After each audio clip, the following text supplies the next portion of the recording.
বিসমিল্লাহির রহমানির রহিম। দেশ ও দেশের বাহির থেকে যে যেখান থেকে দেখছেন সবাইকে আমার পক্ষ থেকে জানাই আসসালামু আলাইকুম। আশা করি আল্লাহর রহমতে আপনারা সকলে সুস্থ সবল আছেন। আজকের ভিডিওটা আমি সকাল থেকে শুরু করলাম। সকালে কি কি কাজ করলাম, সকালের কাজে সেরে দুপুরের জন্য কি কি রান্না করলাম, সেগুলো নিয়ে ছোট্ট একটি ব্লগ আপনাদের সামনে শেয়ার করব। আজকে সকালটা আমার শুরু হলো পেঁপে কাটা নিয়ে। পেঁপে দিয়ে ড্রাগন ফল, তারপরে শ্যামাই, ডিম, এগুলা দিয়ে আমার আজকে সকাল নাস্তাটা করবো। হালকা নাস্তাটা দিয়ে আজকে শুরু করব। তো প্রথমে আমি পেঁপেটা কেটে নিলাম। অনেকে বলতেছেন আপনার এত পেঁপে খান। হ্যাঁ, আমার মেয়ের পেঁপেটা অনেক পছন্দ, এই কারণে আমার পেঁপেটা মনে কেন এখন তো পেঁপের সিজন, এই কারণে কি পেঁপেটা আমার মেয়েকে আমি অনেক খাওয়াই। আর যেহেতু আমার মেয়েটা অনেক পছন্দ করে, এই কারণে আমি পেঁপেটা দেওয়ার জন্য চেষ্টা করি। তারপরে এই ড্রাগন ফল, কিন্তু ড্রাগন ফলগুলো দেখতে তো সুন্দর, কিন্তু আমার কাছে না খাইতে তেমন ভালো লাগে না। বিচি ভরা ভিতরে, জানি না এটার ভিতরে কি ভিটামিন আছে, এটা নিয়ে এখন ধরে ওরকমভাবে শোনা হয় না এটা খেলে এরকম হয়। তারপরে আমি পেঁপেটা কেটে নিলাম, ড্রাগন ফলগুলো এগুলা কেটে নিলাম। কেটে নেওয়ার পরে মেয়েকে ডাইকে উঠালাম, আম্মু উঠো। তারপরে উঠাওয়ার ডাবের পানি খাওয়াবোর জন্য, এই কারণে ডাবও কাইটে সেপেটে আগে ডাবের পানিটা খাওয়াই, তারপরে আধা ঘন্টা পরে পেঁপে এগুলা খাবি, তখন খাবে। মেয়ে অনেক দিন পর অসুস্থ ছিল আমার মেয়েটা এতদিন, আল্লাহ করলে আল্লাহর রহমতে এখন মেয়েটা মাশাআল্লাহ সুস্থ হয়েছি। মানে কিছুটা সুস্থ হয়েছে, অতটা সুস্থ হয় না, কিন্তু এখন তো আমি অল্প অল্প খাবার দিয়া ওর করছে। শরীরটা অনেক দুর্বল হয়ে গেছে, আর যেন আমার মেয়ের স্কিনটা কালো হয়ে গেছে গা। টাইফয়েড জ্বর হওয়ার পরে ওর স্কিনটা কীভাবে কালো হয়ে গেছে গা, ঠোঁটগুলো কালো হয়ে গেছে গা, জানি না, আল্লাহ পাকি ভালো জানে কি হয়েছে। এখন এই কারণে অনেক টেনশনে আছে। তারপর আবার ডক্টর দেখাইতে বলছে, 14 দিন পর আবার ডক্টরের কাছে নিয়ে যাব। তখন আবার ডক্টরের কাছে গেলে তখন জিজ্ঞেস করতে পারবো ম্যামের কাছে, ম্যাম আমার মেয়ের স্কিনটা কালো হইলো কেন। আর আমার মেয়ে না মানে বেশি না, বছরে 2বার অথবা 3বার টাইফয়েড জ্বর হইব, অল্পতেই না ওর টাইফয়েড জ্বরটা হয়ে যায়। এটা বলতে পারিনি। এর আগে মনে করেন টাইফয়েড জ্বর হলো, আমার মেয়ের মাথায় না অনেক চুল আসলো, মাশাআল্লাহ চুলগুলো না একবার উঠে গেছি। এই জ্বরের পর থেকে আমার মেয়ের মাথায় চুলগুলো উঠে যায়, আমার না অনেক খারাপ লাগে। আমি অনেক যত্ন করতাম আমার মেয়ের চুলগুলারে, মানে মাজা ছেড়ে গেছে, এই জায়গায় চুলগুলো উঠে গেছে, তখন কি করলাম সব চুলগুলো ফালাই দিলাম, যেহেতু টাইফয়েড জ্বর হয়েছে। তারপরে আবার মাশাআল্লাহ আল্লাহ করলে আবার চুলগুলো আগের মতন হয়েছে। তো হইলেই কি হবে, এবার কোনো চুলগুলো উঠে যায়। আমি অনেক দিই, মানে মানে মেয়েকে করে ঘরোয়া পদ্ধতিতে আমি ওটা বানাই, ওটা আমার চুলে অ্যাপ্লাই করি। যেহেতু অনেকজন মানে অনেক উপকার পেয়েছি, কিছুটা উপকার পেয়েছি, আবার কিছুটা উপকার পেয়ে না। কিন্তু আমার মেয়েটা না হলে কী বা, আমি এই ঘরোয়া পদ্ধতিটা আমার মা অথবা অন্যান্য ব্যবহার করে না, ওরা অনেক উপকার পাইছি। এই কারণে অনেক সময় কি আপনাদের কারণে অনেক কিছু আমি শেয়ার করি, মানে এভাবে দিলে এই জিনিসটা ভালো হয়। আর যেহেতু আগে আমার মেয়ের মাথায় দিয়ে আমি ট্রাই করি, না জিনিসটা ভালো হয় বলতে ওই পরবর্তীতে ওই ভিডিওটা কি আপনাদের কাছে আমি শেয়ারও করি অনেক সময়। আচ্ছা, তারপরে আমার সেদিনকে আমি প্রায় আজকে 1 সপ্তাহ বেশি হইব আমি সবজি কেটে ফ্রিজে রেখে দিয়েছিলাম, যেহেতু মেয়ে অসুস্থ আসলো, আমার এত রান্না বাড়া আমি করতে পারিনি। সবজি কেটে ফ্রিজে রাখার পরও না মন তো হইতেছে কি, মনে হচ্ছে সবজিগুলো নষ্ট হয়ে গেছে। তারপরে আমি কি করলাম, সবজিগুলো বই করলাম, বাইরে করলাম, না একটা সবজিও নষ্ট হয়নি। মাশাআল্লাহ সবজিগুলো কি সুন্দর হয়েছে, ওরকমই হয়েছে সবজিগুলা। মানে এই সবজিগুলো নষ্ট হয় না। আমি আপনাদেরকে মানে অনেকটা জুম করে দেখাচ্ছি এই সবজিগুলো, কারকল ভাজিগুলো হয় না। আর কারকল ভাজি কী করলাম, আমি ভাজি করার পর এই যে কাটার পরে আমি ওটাই কী করি, পানিতে না কসলাই দিই, কসলাই ধুইলে না ওটাই যেটা বিচিটা নিচে পড়ে যায়। এই কারণে আমি ওভাবে মানে কসলাই দিই। আমি ওই যে কাটার সময় ওভাবে বিচি আর বাঁচি না, বলি নাকি ধোয়ার সময় কসলাই ধুইলে আমার মানে বিচিটা নিচে পড়ে যায়। এইভাবে কাটি, এভাবে কাটলে আপনারা কাইটা দেখে পরবর্তী একটা একটা করে বিচি বাছার না থেকে এভাবে বাইসা অনেক সুন্দর হয়। আর যেভাবে পারেন, আমি এভাবে পারি দেখে আপনি ওভাবে করতে হবে এমন কোনো কথা না। তারপরে আমি এটা বললাম।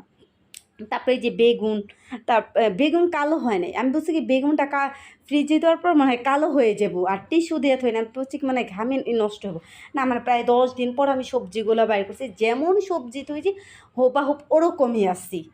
মানে কোনো নষ্ট হয় না। বেগুনটা যেন আমি দুই পিছে থেকে মানে দুই সাইডে থেকে কাইটে ফেলে রেখেছি, বেগুনটা কালো হয়নি। আমার আরও সবজি আছে, বেগুন মানে কিচ্ছু নষ্ট হয় না এ 10 দিনে। আমার মনে হয় আমি যদি আরও 1 সপ্তাহ রেখে দিই নষ্ট হবে না। কিন্তু না একটু শুষ্ক হয়ে গেছিলো, শুষ্ক হয়ে গেছে, একটু পানিতে হালকা একটু পানিতে ধরলে ওটা ঠিক হয়ে যায়। তারপর আমি এই যে এগুলা না সব কিছু আজকে ভাজবো, মানে বেগুন, পটল, তারপরে এগুলা বিভিন্ন সব ধরনের আমি রসুন মরিচ করবো। কিন্তু এই রসুন মরিচটা আমার মেয়েরও অনেক পছন্দ, আমারও অনেক পছন্দ। রসুন মরিচ আর পাতলা ডাল হলে আমাদের আর কিছু লাগে না, মাছ মাছ তো ভাজতেই হইব। তারপর আমি সবসময় কি ফাঁকি মরিচ আর রসুন মরিচ করার চেষ্টা করি, কিন্তু আজকে না ফাঁকি মরিচটা আমার কাছে ছিল না ওরকম। তারপরে আমি শুকনো মরিচ আগে কাইটা একটা ভিজায় রেখে দিয়েছিলাম একটা পাত্রে। ভিজায় রাখার পরে ওইটা দিয়ে মানে ব্লান্ডার করলে কি ভালো ফিডি মানে হয় না, ছাকরা ছাকরা হয় না। আর এইভাবে যদি সাথে সাথে শুকনো মরিচটা দিই না, ওইটা না হইতে চায় না, মানে ব্লেন্ড হইতে চায় না। এই কারণে আমি ব্লেন্ডটা করে নিলাম। করার পর মাছগুলা রসুন মরিচ করবো আর ফ্রোজেন করা টমেটো। আমি 1 বছর পর্যন্ত এই যে ফ্রোজেন করা টমেটো খাইলাম। আর ফ্রোজেন করা টমেটো কীভাবে খেতে সেটাও দেখাই দিলাম। প্রথমে ফ্রিজ থেকে বাইর করে সাথে সাথে একটু ধুইলেই দেখবেন কি উপরে থেকে না ওই চুকলাটা না আলগুজতে আসবে, ওইটা না সুন্দর করে ছাড়িয়ে নেবেন। তাহলে সে কাইটা সাথে সাথে ওইটা দিয়ে দিতে হয়। আমি যেহেতু এটাতে বেশিরভাগ রসুন মরিচটা খাই, আর বেশিরভাগ আমি কী করি অনেক সময় ব্লেন্ডারে ফিটা আমি রান্না করি। আবার যে আমি সবভাবেই রান্না করতে পারি, কিন্তু আমার হয় না। কিন্তু আমি আগে এইগুলা জানা ছিল না, রান্না করলে না কেমন যেন ফুইলা ফুইলা উঠতো, তখন বুঝতাম না। এখন বুঝতে পারি এভাবে দিলে এটা এরকম হয়। এখন আমি রাঁধতে পারি, আমি সবভাবে এটা দিয়ে রান্না করতে পারি। আর আমি এখন যে টমেটোর দাম, আমার টমেটো মনে করেন আমি সারা বছর টমেটো খাই, আমার টমেটোর অভাব হয় না। আর যেহেতু আমার সব কিছুতে টমেটো লাগে, গুঁড়ো মাছ কোন, ডাল কোন, রসুন মরিচ কোন, এগুলো আমি সব কিছু আমার অনেক টমেটো লাগে। আমি টমেটোটা ফ্রোজেন করেছি 1 বছর ধরে খেলাম। এই 4 ঘন্টায় আমার প্রায় মাস হয়ে যাবো যে টমেটো আসছি। আমি ব্লেন্ডার করেও রেখে দিই। পরবর্তীতে আপনাদের এই ভিডিওটা দেখাবো আমি কীভাবে টমেটোগুলো ফ্রোজেন করি। তারপরে প্রত্যেকটা মনে করেন পটল এগুলো ভাইজা নিলাম, মানে এমন হালকা তাপে ভাজছি, হালকা তাপে আস্তে আস্তে আমি মনে করি সবগুলো ভাইজা সুন্দর করে নিলাম। হালকা তাপে ভাজলে কি কালো হয় না, আবারই হয় না। আর এই যে সেদিনকার পুঁটি মাছ আনছিলাম ফ্রোজেন করছি, অন্য একটা ভিডিওতে দেখাইছিলাম, সেদিনকার ভাজতে পারিনি, মানে অনেক সময় হয়েছে কুটতে কুটতে। কিন্তু ছোটো মাছ খাইতে ইচ্ছে করে, তো ছোটো মাছ তো কাইটা আনা যায় না। ওগুলো তো মনে করেন বাসায় বৈশা কাটে কোমর ধরে যায়, কী করুম হয় আমাদের মুখের স্বাদ। ছোটো মাছ তো খাইতে মুখের স্বাদ লাগে। আর এই পুঁটি মাছগুলোই দেখতে না অনেক সুন্দর লাগছিলো। পুঁটি মাছগুলো বড় বড়, সে পুঁটি মাছগুলো হালকা তাপে ভাজতাম। হালকা তাপে ভাজলে কি মাছটা না মানে মচমচা হয়, মচমচা হয় ভাজলে হালকা তাপে। আর এমনি তাপ দিয়ে ভাজলে না উপরে কালার হয়, কিন্তু ওরকম লাগে না। তারপরে এই যে রসুন মরিচ, আমার একটু রসুন মরিচটা কি বেশি হয়ে গেছিলো, মেয়ে আবার একটু ভাইজে দিয়েছি বাদে মেয়ে আবার রসুন মরিচ ছাড়াই গেছে। আমি একটু খাই, কেউ খাও। মেয়ের আবার অর্ধেক মাছ ওখানে দিয়ে দিছি, তাহলে মাছটা আমার এই দিক দিয়ে কমে গেছি। থাক, মেয়ে খাইলে আমার শান্তি।